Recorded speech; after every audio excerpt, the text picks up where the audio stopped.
what greater impact could you have on the world right now than as many people's brains as possible being more open-minded? Like, what do we need more in the world right now than our culture being more open-minded to other people's opinions, to change? And the quickest way to do that, to my knowledge, is making your brain more neuroplastic. Whether that's through meditation or psychedelics. Welcome to the Multiverse, where we believe that mushrooms can actually save the world. Each week, we'll be meeting with thought leaders and experts to extract the best insights and stories across everything from functional fungi, psychedelic medicine, and so much more. Thanks for listening. Step into the multiverse with us. All right, guys, welcome. We are coming to you live from the Garden Center at the Home Depot, as you can tell here from this wall. I'm very, very excited to welcome you to this very special episode of Into the Multiverse with the co-founder and CEO of the Multiverse, Alli Schaper. Round of applause for Alli Schaper. Not too loud because we're there. Thank you very much. Is it weird to clap for myself? It's a little narcissistic, but in like a loving, kind, gentle way, which I love. I'm super excited to have this conversation with you today because you are doing this podcast and interviewing all these thought leaders on mushrooms and the impact of mushrooms and all that stuff in the world. But what about you? We want to know about you. I've gotten all these emails from people who are saying, I don't know who you are, Jason, but you need to interview Alli on her podcast. And so I had to beg you, I had to beg and plead, and I knocked on your door for 3 days straight, and you finally said, fine, Goldberg, get in here and introduce me and interview me. So thank you for having me here. Jason, I'm honored. I almost believe that. You were the first person I thought of to do this. Thank you. So I appreciate that. In all seriousness, though, in all sincerity, I love you so much. You're one of my best friends in the world, and I just love what you are doing in this space. And you have such a level of sincerity about bringing this conversation to the mainstream around functional mushrooms, around psychedelic mushrooms. And I'm always so in awe at your passion and your knowledge of this stuff.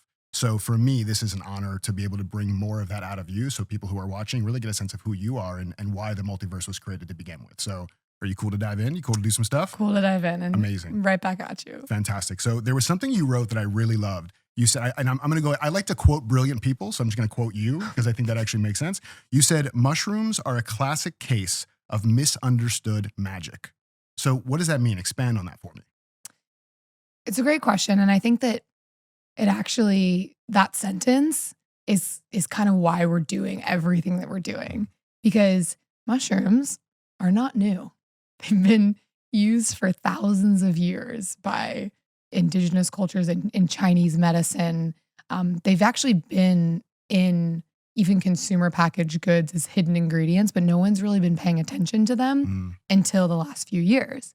And so that's happening in part because of two primary reasons. One is the focus on functional mushrooms that's having this explosion in CPG brands. So in, tinctures and supplements and products, like it's having this. The shroom boom is very real. So that's the shroom boom is very real and it's happening. And then on the other side, there is this insane attention on psilocybin mushrooms because of their use in psychedelic assisted therapy. Mm-hmm. And, we really are experiencing the third wave of the psychedelic renaissance. So, and why I say that they're misunderstood magic is they have so much potential. They have so much power. We're definitely having our Western culture wake up to them as, something that should be paid attention to. But still by most of the world, especially our Western world, they're very misunderstood. And I remember even when growing up thinking mushrooms, even just as a culinary food, were gross. Same. And people have that aversion to mushrooms because they're a fungus. And, the word fungi isn't super flattering. Right. So maybe that's part of the problem. Maybe we just need to come up with a new name. Yep. But, most people still don't understand the difference between chaga and psilocybin. So even when we have a mushroom specific marketplace, which we'll talk about in a little bit, but we get questions all the time on, will these products get me high? Right. And I hear that too. Anytime I mention anything about functional mushrooms, the word functional goes out the window and they go, oh, so like magic mushrooms. Right. I'm like, no, there's a whole different side of this. Right. There's a whole, and each mushroom is equally as powerful in its own right. Like some are hallucinogenic, right. Some are not. But why they're misunderstood is just because there's not enough education around the entire fungi kingdom. So part of the reason for this podcast, part of the reason that we're doing all of this stuff is to really shed light on what are functional mushrooms, what are psychedelic mushrooms, what is mycelium, and really showing that they're all part of the same kingdom. I love that. And so, okay, so if we look at your history though, and things you've done personally and professionally, there's no clear path to starting a mushroom marketplace when it comes to career. So how did you even first get into looking at mushrooms? I know you talked a little bit about this with Danielle on episode 1 of the podcast, which an incredible episode. If you haven't watched that, go check that one out after this one. Wait, just chill. But besides Danielle kind of ushering you a little bit in there, who were the people that really brought you into this world and made you so interested in mushrooms? I love this question, and it's one of my favorite things to talk about because the people that I was inspired by are the same people that I'm going after to like talk about mushrooms in current day. So I'll answer it kind of in the lens of, I've always been really interested in the self-improvement world. And, my original passion in life before mushrooms, like pre-mushrooms, was wellness. And I thought if you can heal the person, then the person can go and create more in the world and the domino effect that has. And it's because of my own personal journey with wellness. And I started, taking care of myself, taking care of my brain. I felt myself get smarter because of the food that I was eating, because of fitness and all of these different things, and because of the information I was consuming. So I just really went down that rabbit hole. Two people that were really influential in me going down that rabbit hole were Tim Ferriss and Michael Pollan. Followed both of them for completely different things. Wellness and business advice, startup advice, like morning routines, everything that's like, it's so completely different from the psychedelic world. But because those two individuals started talking about and funding psychedelics, whatever it was 4 or 5 years ago, I really started to pay attention. In parallel with that, I was starting to use functional mushrooms every day because of my previous company. I was working with a lot of functional mushroom brands, and it just totally changed my life. It totally changed my health. Functional mushrooms, once I started taking them every day, in supplements and tinctures and everything that we have on the multiverse, basically started incorporating them into my life and saw profound changes in my health. And then in parallel, I was seeing all this movement in the psychedelic space, and I was just fascinated. So what that led me to is having my own experiences with psilocybin in an intentional way. Like I've used mushrooms in completely non-intentional, more party social settings when I was younger, as most people have. It's a completely different experience than when you use them for really intentional therapeutic purposes. And it totally changed my life. It totally changed my mental health, my perspective on a lot of things. And so all of those things kind of combined into one. I was also really passionate about community building and had started a dinner series with a friend across New York and LA. And mushrooms to me kind of connected all of these things that I was really, really passionate about all into one thing. Because once I learned about how mushrooms, behaved underground and how they connect with diverse species and all these different lessons that you can learn from them, I was just like, wow, this is, this touches so many things that I care about. And to bring it full circle of why I decided to kind of shift gears from my previous career into this one, I realized, I was in my first company, I was really passionate about helping people have access to high quality wellness products because of the domino effect that would have on their life. Like once you expose people to what it feels like to take care of yourself and, you have that feeling of just feeling vibrant and alive, you just go and create better things in the world. Right. And then what I realized is mushrooms and mental health is a foundation even below that. So it actually, I think, is the most important thing that we can be addressing right now in the world. And, the fungi kingdom has the potential to address physical health, mental health, all of these different things. So that was kind of the why. I know we'll get into the what, but yeah. No, I love that. So, okay. So you were having your own health challenges. What kind of things were you kind of dealing with that led you into using functional mushrooms to try to get some elevated, human optimization in your life? So I always, the reason why I was in the wellness space even to start was because of my terrible experience with the US healthcare system. And that was my, original passion, was really um, trying to, I guess, educate people so they wouldn't have to necessarily interact with traditional healthcare because my personal experience wasn't great. I was prescribed so many things for stuff I didn't have, for pills for things I didn't need these things. Mm-hmm. And it was all started with my stomach. I always had gut issues since I was 10 years old. And, I went through the ringer with going to every doctor under the sun to try to solve these things. I got prescribed a lot of prescription medications, and it exposed me to functional medicine, to wellness. And I started to really understand that rather than trying to fix the US healthcare system, which is what I did in my corporate consulting job, that was a lot of what I was focused on. I would just rather, focus on wellness. And I honestly think that my experience with my own personal health journey is what led me to, in a very similar way, want people to be able to experience mushrooms so they didn't have to go the traditional path of going to a doctor and getting on a prescription medication where there's natural remedies for it. Got it. So it's like if you see a movie that really moves you emotionally, you can't help but tell everybody about that movie and to go see that movie because it was so transformational for you. You don't want to hide it or keep it just for yourself. Exactly. Right. So it sounds like you had these kind of health things going on. You saw behind the scenes and in front of the scenes the challenges with the healthcare system and saw this major gap and saw how the functional mushroom space and the psilocybin space could make massive differences in health and healing. And so now, I mean, again, I love Italian food. Doesn't mean I'm going to go open an Italian restaurant. So you went from just loving this and wanting to share it to actually creating this entire marketplace. So why create the actual multiverse marketplace? Yeah. The reason why we created the multiverse and how it exists right now, and there's, kind of this ecosystem we're creating, but specifically the marketplace, which is 1/3 of what we're doing. Mm-hmm.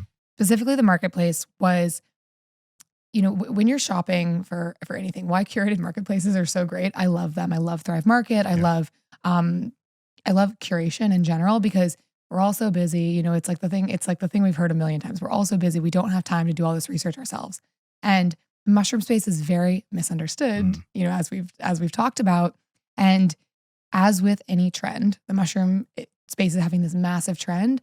All these companies are getting into it. Some with high integrity, some producing high quality products, some that are creating a product that is essentially, a bullshit product and calling it a mushroom product. Yeah. And for the average consumer, there's no way to actually vet that. So what we wanted to create with the multiverse was a platform that has a curated set of standards, very high quality standards, both from the wellness aspect, general wellness standards, and from the mushroom perspective, and bring all these products together in one place for people to shop. So how it exists right now is the multiverse is the first functional mushroom marketplace out there.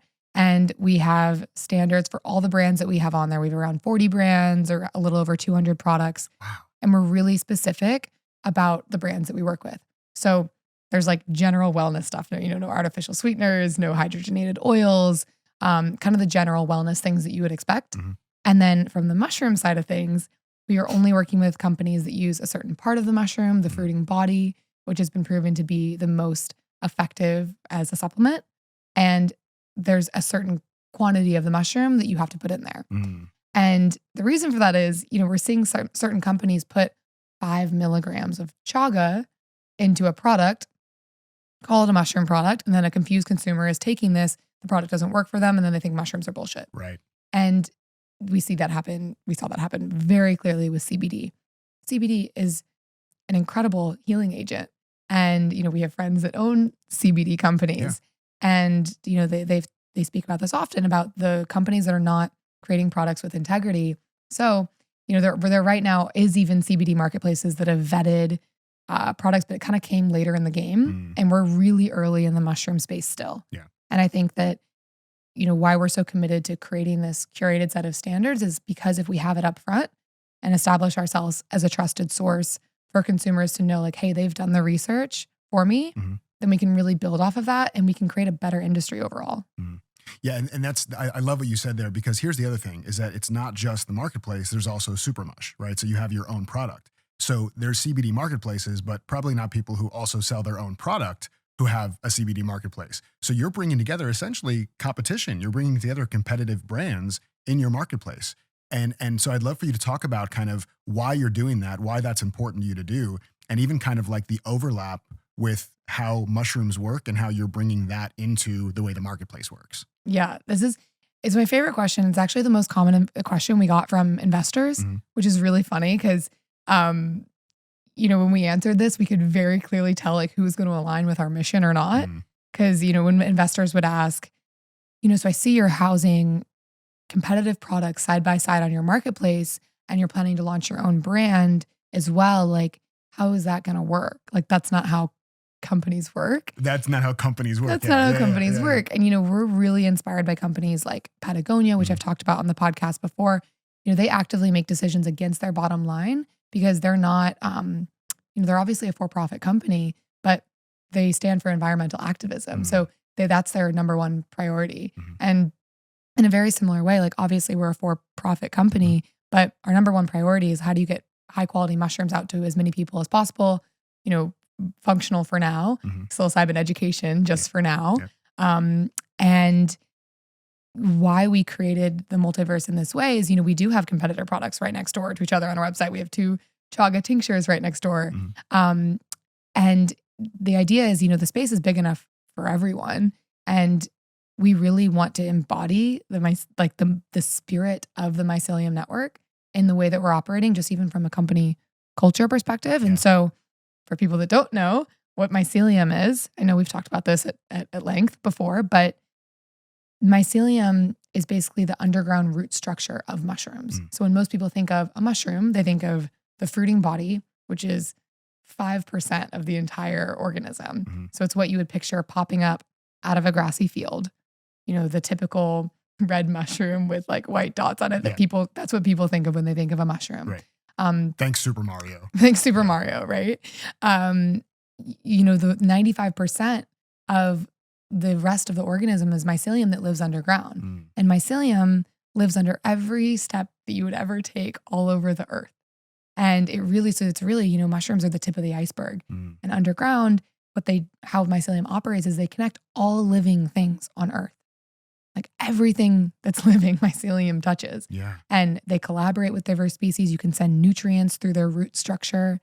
And it's such a beautiful example of collaboration and community, lack of competition. There's all these life lessons that I've learned myself from mushrooms, and we want to bring that into the spirit of the company. So it's a roundabout answer, but the simplest way to explain it is we want to operate like mycelium in the digital world. And we have this marketplace where we have competitor products. That's one part of the business model. That's like number one. Number two, which you mentioned, is Super Mush. And it's our own in-house brand that we're launching. We're stoked about it. It's amazing. And I'm so lucky that I've been able to test some of the products as you've been creating them. And they're freaking amazing. And the whole 60s and 70s vibe of the branding is amazing. And it totally informs your outfit today as well. Inspired by well Super done Mush. To be on brand. So yeah, I'm loving what you're creating there. And Super Mush, we really wanted to bring, like you said, the spirit of the 60s and 70s and the culture and the music into the brand. I'm really inspired by brands like Recess and Dream Pops. They're very focused on like canning a feeling and the vibe. And our products are amazing. Like they're really high quality functional mushroom products that obviously meet the standards of the multiverse. But what's more important is bringing the spirit of the 60s and 70s culture, which we're very inspired by, into the product. So the brand is really loud and funky. We wanted to personify Super Mush as an actual character. It's launching in a little over a month. Yes. So I'm stoked about it. Congratulations. That's amazing. Yeah. Can you tell us about like what some of the products are that are coming out first? Yeah. And also that's the other thing is, even with some of the people we've been talking to, whether it was investors or whatever, they were really focused on us keeping, information confidential and not sharing it with people. And we've just taken a total opposite approach where we tell everyone about what we're doing, including the brands that we work with. We just believe in the spirit of transparency. So we're launching, this will just be the first 3 products, but there'll be many more after that. We're launching 3 functional mushroom mouth sprays and, energy, immunity, and chill, each with different, functional mushrooms for different obvious benefits and needs. But we also are launching a merch line. And so that's like thing number 2. So 1, multiverse, 2, Super Mush. And then the third thing is Into the Multiverse, which is our educational and events arm. Mm-hmm. And it's stuff like this. It's the podcast, it's events. And why this part I think is so important, it's actually my favorite thing to talk about because it feeds the other two. Mm-hmm. Because the need in the space isn't just to create products or give people access, it's really to educate. Mm-hmm. And that's the missing piece here for so many people. Yeah. So we think if we can educate people on both psychedelics and functional mushrooms, people will be more open-minded to exploring one or both or, or anything in the fungi kingdom. Yeah. And so we have a podcast, we have a dinner series that we started around the future of psychedelic wellness, bringing together thought leaders. And so really focusing on community building and education. That's amazing. I love that. And the bigger roadmap overall, I know it goes even deeper than that. Like the education side and all the stuff you're talking about is amazing.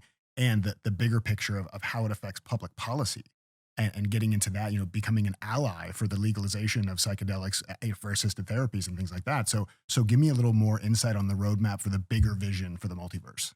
Yeah. So right now there's over 100 for-profit companies that are focused on psychedelics, Mm-hmm.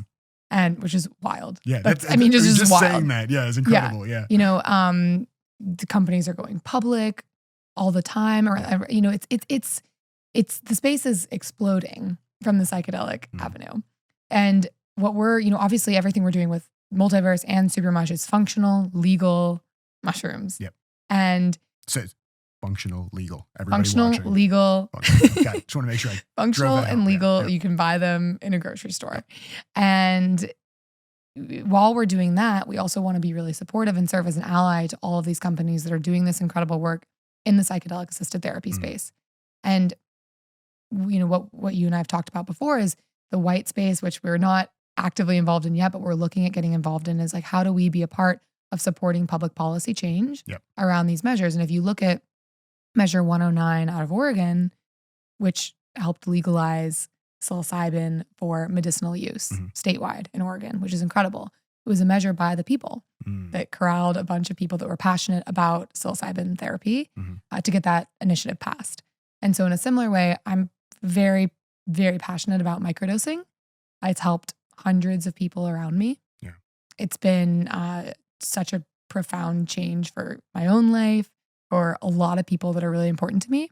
And I think that there's a lot of companies right now that are focused on macrodosing at service centers. So like bigger doses of psilocybin for treatment-resistant depression, treatment-resistant PTSD, anxiety, eating disorders, all of these things.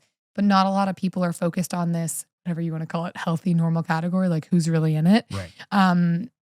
But a lot of people I know that have experimented with microdosing would never qualify for a bigger dose at a service center right now with the way that policy change is going. So very interested in looking at like how to gather the smartest people I know, have conversations with people that are interested in a similar area and moving that space forward and supporting that as a brand. That's huge. I'm so excited to see where the space goes, and I'm so excited to see your role in the space as it goes forward. And for people who, we live in Los Angeles, right? We're on the west side. We're, Venice Marina, where you can't throw a quarter here and find somebody who's not already microdosing. But for, people on the coast, great. They get it. The New Yorkers, they seem to get it for the most part too. What do we do about the middle of the country? So somebody's listening to this who maybe lives on one of the coasts and they're into this and they get it and they love the mission and they want people to get it. And maybe they have family that live in, I don't know, Missouri or Georgia, specifically for you. How do you have that conversation to get people to understand the benefits and the power of both functional and psychedelic mushrooms? This is like my favorite thing to talk about and I always use my mom as an example, like poor woman. I always just send her the podcast after I talk about her. She's like, thanks honey for the shout out. I'm waiting for the lawsuit to show up. Right, Stop talking about my mushrooms. Right. So I'm from Missouri. I'm from St. Louis, completely different world. Like, I've had several experiences recently where I fly from St. Louis and I go to Los Angeles and you feel like you're going from, a different planet because just the culture is different. Yep. The understanding of things like psychedelics are very different.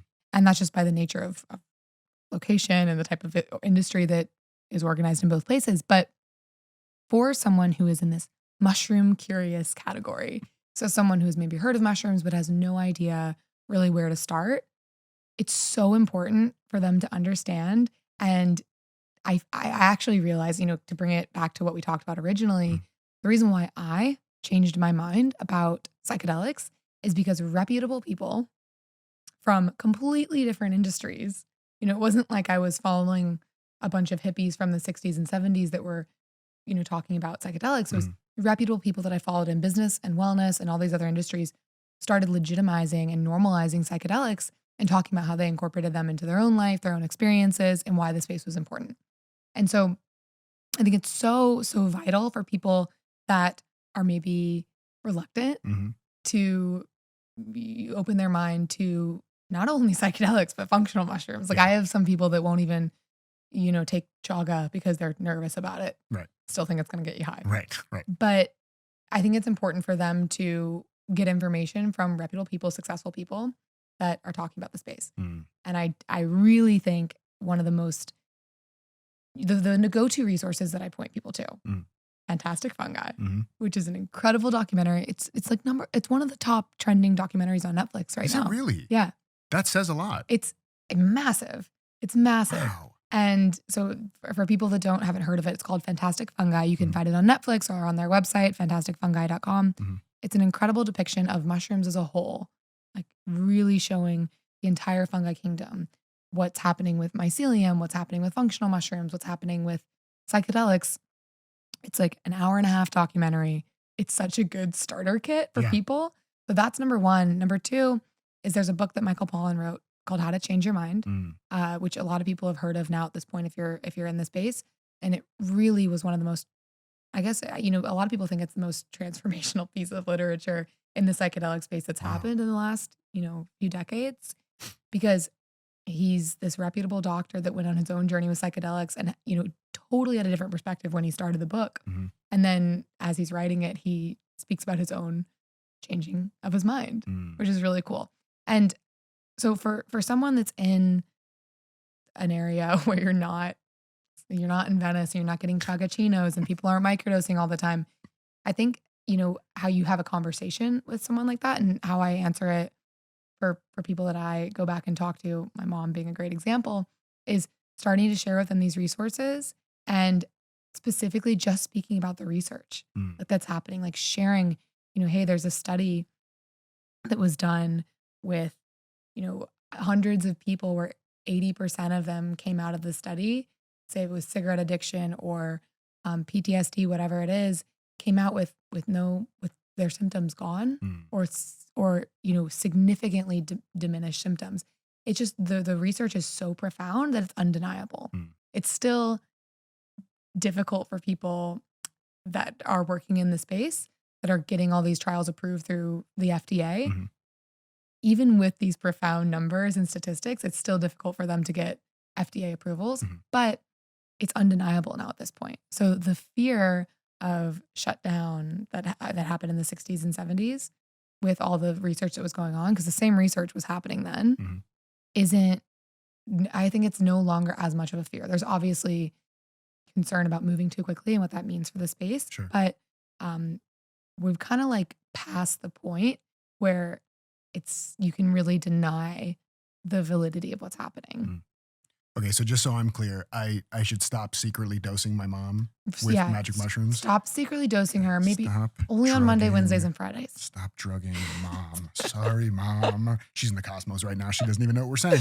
No, I love that though. So it is about credible knowledge, credible information, credible research being brought to people who otherwise would have a story, a narrative in their head of like, oh, magic mushrooms are for hippies and but like to actually give people hard evidence of like, this is what's going on. These are the actual tests. You don't have to take my word for it. And this is what I did with my mom. Like when my mom came to visit last time, she lives in Florida. She's not going to say anything about Florida because I love Florida because I'm from Florida originally and I love everything about Florida. I went to school in Florida. I love Florida. That's right. We both went to school in Florida. So so nothing bad to say about Florida on camera.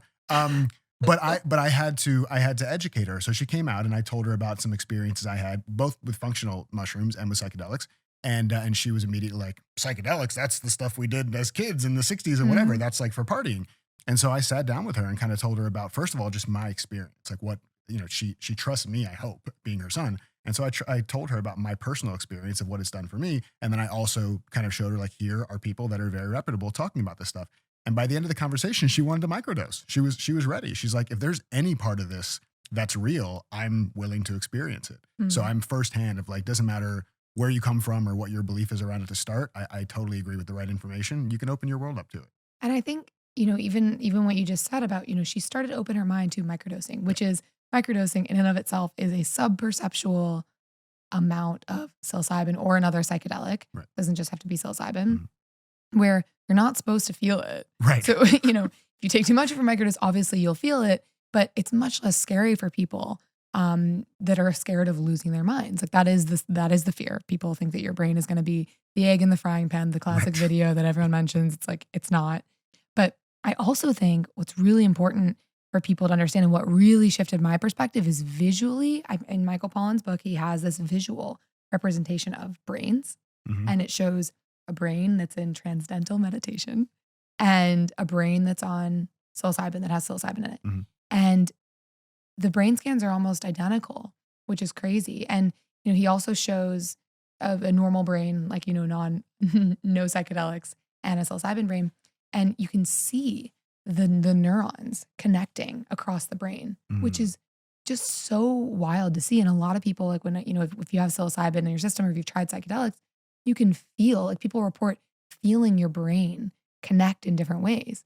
And so rather than, the fear of losing your mind and killing brain cells and all of these things, like what's actually happening in your brain, specifically with psilocybin, is that you're using new neural pathways that have never been used before. So your brain is being put into this neuroplastic state. You're removing yourself from the default mode network where you make all of your habits, and you're actually able to think differently.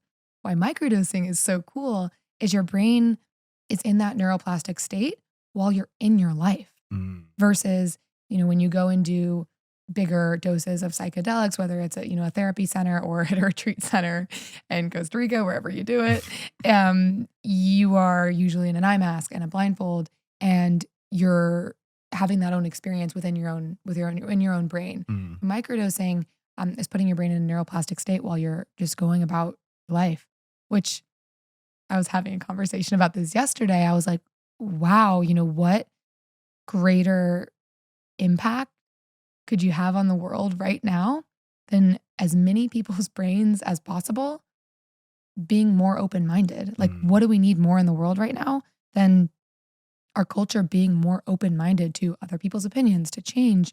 And the quickest way to do that, to my knowledge, is making your brain more neuroplastic. Whether that's through meditation or psychedelics. I love, So tell me about, and you're kind of starting to mention this, but what do you believe? And this is just your own, I want your intuitive hit on this, not like research-based or anything else. What's your intuitive hit on the implications of people really opening themselves up to mushrooms? What's the implication for society, for our own personal health, for consciousness, for the world at large? Like, what do you see as being possible there? It's going to be too much joy, just too much laughter, too much peace. Yep. I think, and I asked people this when they come on the podcast, like, what is the future vision of what you're building? Like, if it goes well, what does the end result look like? So I think that's kind of what you're asking. Yeah.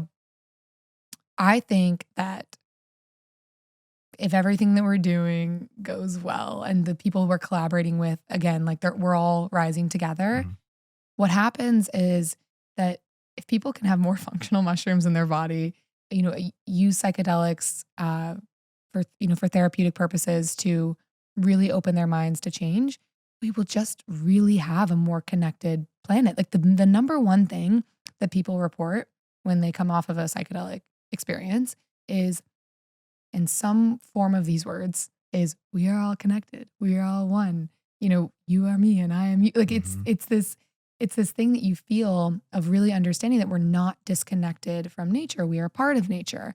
And so rather than having a relationship with it, we are all a part of this same thing.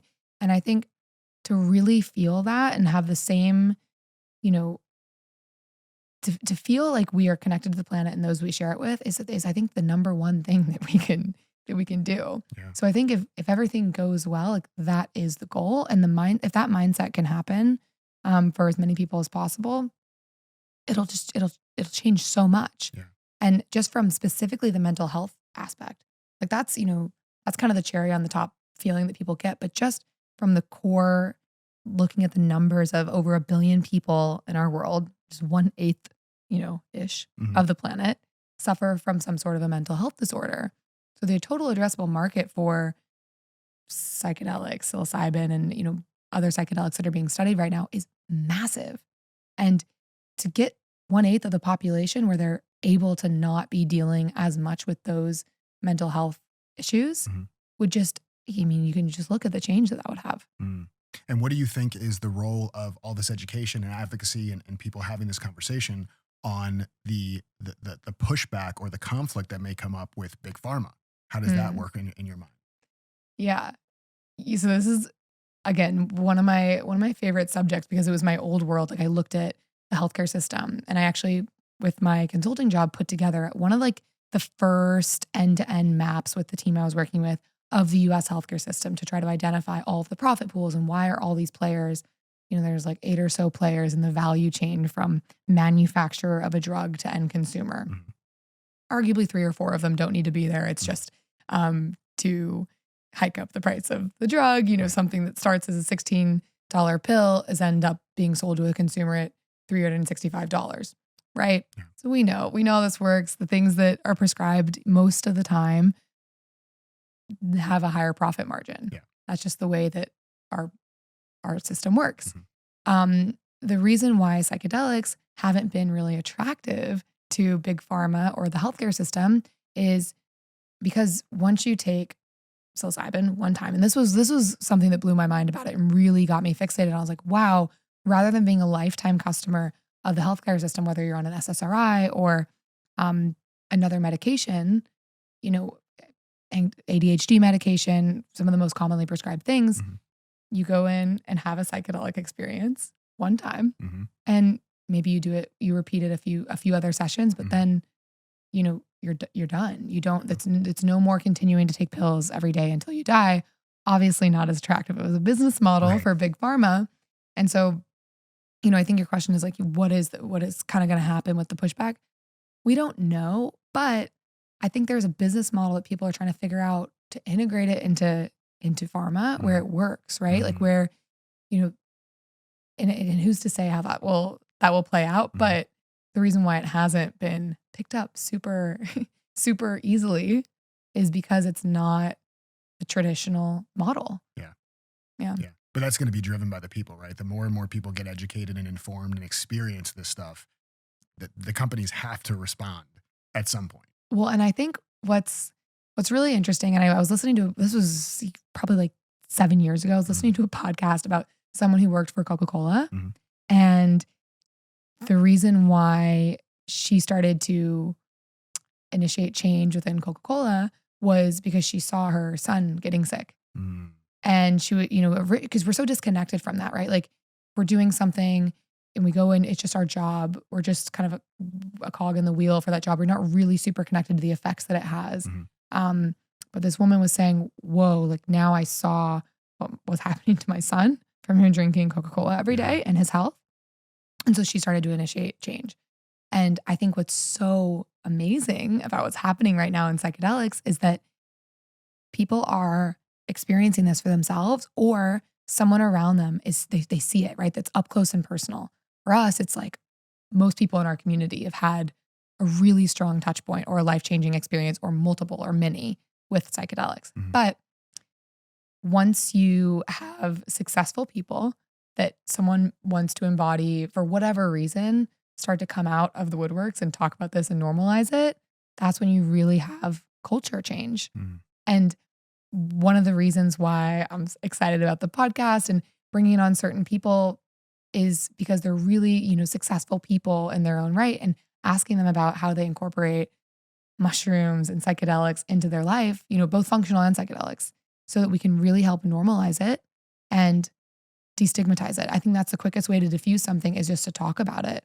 Whereas most, a lot of companies, even functional mushroom companies, won't touch the psychedelic space because, they don't want to deal with the stigma right now. So, some are, which is amazing. But I think that that's something that that's super important to us. Yeah. Yeah. You get me so stoked about this space, just like your wisdom and your energy around this. And I know I see behind the scenes how hard you're working to just make this a real, like a bona fide movement around the functional and the psychedelic space. And I'm just so inspired by it. Is there anything that we haven't talked about yet that you really want to make sure people watching this episode learn? I'm going to pay you for compliments. It's all the truth.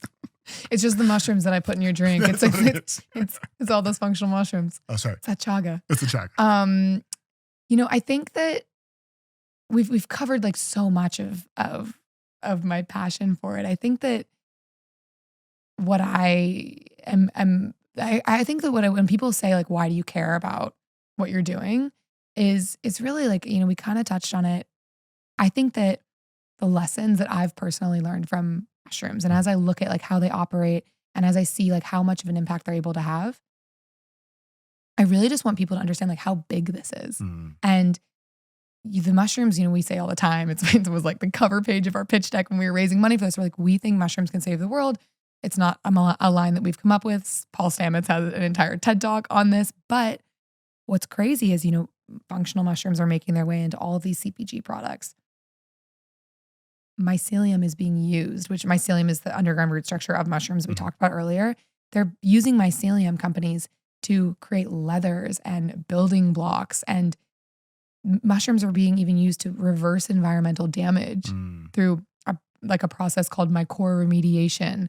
And then mycofabrication is what is being used to build all these leathers and goods, like physical goods. Yeah. And then on this other side of things, psilocybin is really, really the future of so many of the mental health problems that we're facing in our world. So just that in and of itself, if you look at most of the problems that we're having in our world, environmental problems, sustainability, mental health, physical health, mushrooms have a solution for most of those things. So this is massive across the board, because if we can educate on mushrooms and if more companies can be inspired to, keep doing what they're doing, and we can just put more funding towards the space, it'll totally change the world. Not just because of what we're doing at all, but we just want to elevate people that are working in the space, because there's also just, aside from the physical things that the mushrooms are doing, there's a lot of these like beautiful life lesson parallels that if we look at, it's like reading an inspirational quote that changes your life. When I look at how mushrooms operate, I'm like, damn, I want to be more like a mushroom. Yeah, absolutely. Yeah, and you wrote an article about this, right? What is it? The 7 life lessons you can learn from mushrooms or something of this nature. It's amazing, by the way. Check out that article if you haven't already. It's incredible. And thank you so much for sharing your story and for running this movement and for educating so many people, including myself. I want to thank West Elm for letting us film in our showroom today. We're going to give you back your showroom very soon so you can sell this couch. But I love you, Al, and I just absolutely love the work you're doing. And thanks for letting me be here to talk to you about this today. I love you. Thank you so much. No wonder you're so good at what you do. Jason also has a podcast. Yeah. We'll link that up, obviously. Awesome. But really appreciate it. And it's so great to talk to people that I love about this. Obviously, you've heard all of this before, so I appreciate you acting like it's the first time. Keep on telling me. I need the reminders. Yeah. No, this is amazing. And I'm just excited to keep going and have you a part of the journey. I'm so excited. Let's do this. Let's do it. Love you, Al. Love you. Thanks for diving into the multiverse with us. If you're interested in being a future guest on the show, sponsorship, partnership, or you're just mushroom curious, we're always looking to expand our mycelium network. Find us on Instagram @multiverse or online at yourmultiverse.com. See you next week.